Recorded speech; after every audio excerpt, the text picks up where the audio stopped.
Hai, saya Aditya Bagus, kembali lagi bersama saya. Nah, kali ini saya akan membahas mengenai soal dari mata kuliah riset operasi.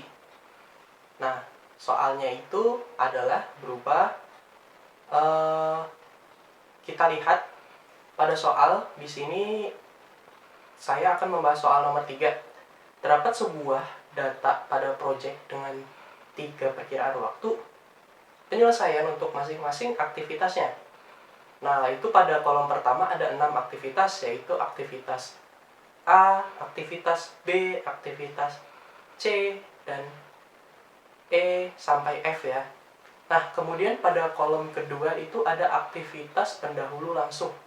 Artinya aktivitas pendahulu langsung itu merupakan sebuah data pada aktivitas yang baru atau bisa dilakukan jika aktivitas sebelumnya sudah selesai. Nah, pada aktivitas A dan B bisa langsung dilakukan tanpa harus menunggu aktivitas sebelumnya selesai. Namun, pada aktivitas C bisa dilakukan jika aktivitas A selesai, begitupun seterusnya untuk aktivitas D sampai aktivitas F. Nah, ada kolom ketiga perkiraan waktu penyelesaian pada masing-masing aktivitasnya, yaitu yang pertama ada waktu A, waktu yang dibutuhkan untuk menyelesaikan aktivitas jika berlangsung lancar sesuai dengan rencana. Waktu M, waktu yang dibutuhkan untuk menyelesaikan aktivitas paling realistis. Waktu B adalah waktu yang dibutuhkan untuk menyelesaikan aktivitas jika ada kondisi yang tidak diharapkan terjadi. Nah, ini apa saja sih yang perlu dicari dalam soal ini? Yang pertama A, yaitu cari waktu yang diharapkan dalam varian masing-masing aktivitas tersebut. Yang B, buatkan diagram jaringan proyeknya dengan lengkap. C, tentukan slack time dan jalur kritisnya. Yang D, berikan gambaran jalur kritisnya di dalam jaringan tersebut. Yang E, berapa lama total waktu penyelesaian proyeknya. Nah, kita akan membahas pertama dengan menjawabnya. Untuk yang A, mencari waktu yang diharapkan dari masing-masing aktivitasnya. Nah, pertama kita cari dulu variabilitasnya untuk aktivitasnya, yaitu mencari expect time dan variance of time. Nah, untuk yang pertama itu mencari expect time dengan simbol T. Nah, itu menggunakan rumus T dalam kurung A plus 4M tambah B bagi 6.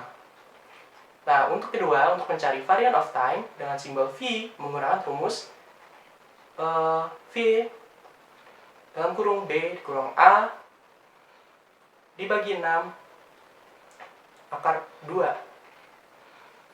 Pada aktivitas A, A-nya itu 1 dan M-nya 3 dan B itu 4. Nah, kemudian kita mencari expect time-nya, yaitu 1 ditambah 4 dikali 3 ditambah 4 kemudian dibagi 6.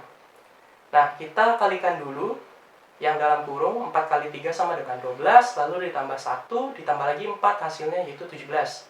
Kemudian hasil tadi 17 dibagi dengan 6 sesuai dengan rumus hasilnya yaitu 2,8.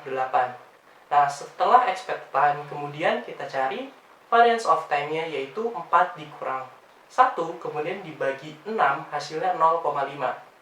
Kemudian 0,5 dikuadratkan hasilnya 0,25 atau kita bulatkan saja menjadi 0,3. Nah, begitupun untuk aktivitas B sampai F caranya akan tetap sama.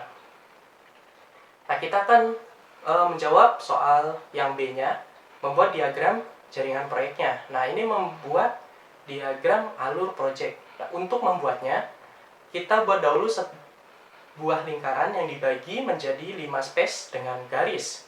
Kemudian masukkan aktivitasnya pada tiap-tiap lingkaran, sesuai dengan aktivitas pendahulu langsungnya. Nah, untuk urutan lingkarannya dimulai dari start dan diakhiri dengan end. Pertama dimulai dengan start, kemudian dimasukkan aktivitas A dan B. Karena aktivitas C bisa dimulai setelah A, maka pada urut jalur proyeknya lingkaran aktivitas C berada di depan lingkaran aktivitas A. Begitupun dengan arah bawahnya. Nah, ini di sini ada gambar diagramnya. Nah, selanjutnya kedua itu memasukkan nilai T dalam masing-masing aktivitasnya.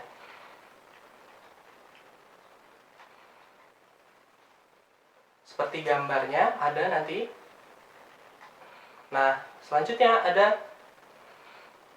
melakukan perhitungan forward pass, perhitungan ke depan.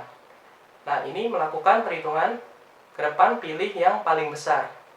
Yang pertama, lingkar start. Dalam perhitungan pertamanya, karena hitungannya baru dimulai aktivitasnya, maka tambahkan 0 pada lingkaran start. Kemudian 0 ditambahkan dengan 0, maka hasilnya 0. Kita lanjutkan ke aktivitas A. Nah, lingkaran aktivitas A, kemudian hasil 0 yang ada di lingkaran start tadi pindahkan ke aktivitas A. 0 dipindahkan ke bagian atas paling kiri, kemudian ditambahkan dengan nilai T pada aktivitas A, yaitu 2,8. Hasil penjumlahan tersebut ditulis di lingkaran aktivitas A. Bagian kanan paling atas yaitu 2,8. Begitupun dengan aktivitas B. Nah, caranya itu akan selalu sama. Untuk lingkaran aktivitas C, setelah selesai menghitung aktivitas B, kita lanjutkan ke aktivitas C, yaitu hasil penjumlahan aktivitas A di bagian kanan paling atas dipindahkan dulu ke aktivitas C pada bagian kiri paling atas, kemudian dijumlahkan dengan nilai T aktivitas C. Hasil penjumlahannya yaitu 8,8, ditulis di bagian kanan paling atas aktivitas C. Begitupun aktivitas D. Nah, caranya sama, hanya saja dipindahkan ke bagian kiri paling atas bagian aktivitas D, yaitu hasil penjumlahan aktivitas B. Khusus untuk aktivitas E, karena merupakan aktivitas yang bisa dimulai dengan aktivitas C dan D setelah selesai, maka pilih hasil penjumlahan yang paling besar antara aktivitas C dan aktivitas D. Karena hasilnya lebih besar aktivitas D, maka yang ditulis pada bagian kiri paling atas aktivitas E yaitu hasil penjumlahan aktivitas D, yaitu 13,5. Begitupun aktivitas F hingga ke N. Nah, untuk yang keempat, melakukan perhitungan backward pass, perhitungan ke belakang. Nah, itu akan saya munculkan gambarnya. Nah, pada perhitungan ini, backward pass dimulai dari N ke start. Karena hasil penjumlahan sebelumnya yaitu 20,2, kemudian diputar dan dituliskan pada lingkaran N, bagian sebelah paling kanan bawah. Yang perlu diingat pada proses perhitungan backward pass ini yaitu perhitungan bukan ditambah, melainkan dikurang. Jadi 20,2 dikurang 0 hasilnya 20,2, ditulis pada bagian sebelah kiri paling bawah. Setelah selesai menghitung lingkaran N, kemudian hasil pengurangan pada N dipindahkan ke aktivitas E dan F pada bagian sebelah kanan paling bawah. Kemudian dikurang dengan nilai T masing-masing pada aktivitas dan hasil pengurangnya dituliskan pada bagian sebelah kiri bawah. Nah, kita lanjutkan untuk menghitung aktivitas D. Nah, karena aktivitas D memiliki dua panah, yaitu dari aktivitas E dan panah dari aktivitas F, maka yang hasil pengurangannya paling kecil antara aktivitas E dan aktivitas F, karena hasil pengurangan yang kecil yaitu 13,5, maka dipindahkan pada aktivitas D adalah 13,5 ke bagian kanan bawah aktivitas D. Setelah itu, lakukan pengurangan dengan nilai T pada aktivitas D. Hasilnya dituliskan pada bagian kiri bawah lingkaran aktivitas D. Nah, sekarang kita menjawab yang bagian C-nya. Menentukan select time, jalur kritisnya. Nah, begini ada rumusnya juga, nanti akan saya tampilkan. Nah, ini juga perlu diingat pada perhitungan select time, yaitu acuan dalam menghitungkan menggunakan jalur poin B nomor 4 ya.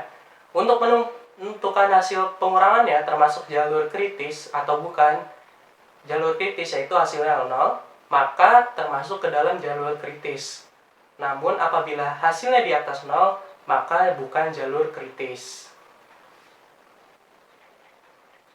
Nah, pada bagian D, penggambar jalur kritis dalam jaringan. Pada proses ini yaitu memindahkan data diagram jaringan pada jawaban bagian B nomor 4. Hanya saja untuk panahnya diberi warna berbeda untuk menandakan mana jalur kritisnya.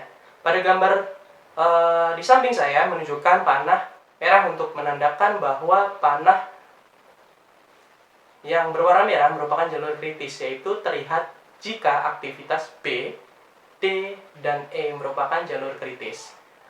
Nah, untuk bagian E, lama total waktu penyelesaian proyek. Untuk lama total dalam penyelesaian waktu proyeknya adalah 20,2.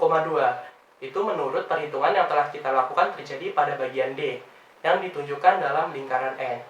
Mungkin itu saja penjelasan soal dari saya. Kurang lebihnya mohon maaf. Wassalamualaikum warahmatullahi wabarakatuh.